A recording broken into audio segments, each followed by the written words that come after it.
Membayar pejabat. Pejabat itu dibayar oleh uang rakyat. Pejabat harus melayani rakyat. Kalau pejabat tidak melayani rakyat, berarti penjahat. Kita kasih solusi. Mas Lucky Hakim. Halo Bung Dery. Akhirnya mampir juga nih. Saya penasaran nih. Mungkin ini berita udah lama, tapi ternyata ada yang pembaharuannya gara-gara kan sekarang nyalonin lagi gitu loh. Nyalonin lagi. Nah, cuma memang menariknya gini.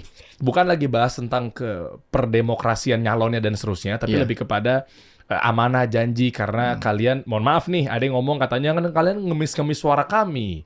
Pas udah janji, pas udah jadi kok ingkar janji.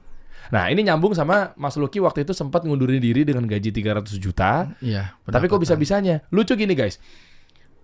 Dapat duit, tapi untuk dirinya sendiri pengen terrealisasikan agar amanah menuntaskan 99 janji jika menjadi wakil bupati Indramayu saat itu. Bupati dan wakil bupati, paslon itu. Visi misinya paslon. Oh, visi misi paslon. Iya. Bupati dan wakil bupati. Iya.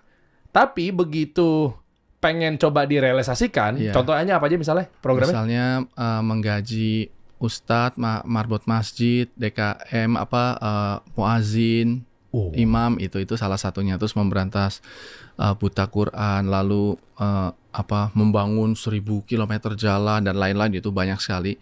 Dan sebenarnya itu bisa dilakukan dengan segala sumber daya kan gitu. Tapi ketika kendala-kendala tapi dijadikan alasan dan dibenturkan kepada undang-undang, misalnya kayak keterbatasan undang-undang itu, saya sebagai wakil tugas fungsi pokoknya adalah membantu bupati bila mana diminta, bila mana dibutuhkan. Jadi selama tidak dibutuhkan maka tugas fungsi pokok saya nggak ngapa-ngapain. Nah itu kan menjadi ambigu tuh, antara saya menunaikan janji atau tidak. Secara dunia ya saya nggak salah. Kenapa? Karena aturannya memang begitu. Kalau memang tidak didisposisikan ya saya diem aja, sah. Secara negara mendapatkan benefit finansial, pendapatan semuanya. Tapi secara manusia kan kita kan hidup kan di dunia, tapi abis itu kan bukan kelar di situ aja kan, mati masih panjang nih, munkar nakir lah dan lain-lain gitu loh.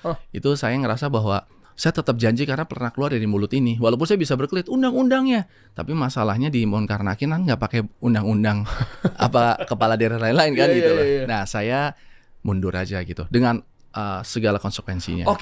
Mas, gini, mundurnya itu gara-gara karena tidak bisa menunaikan janji-janji yang pernah dideklarasikan bersama.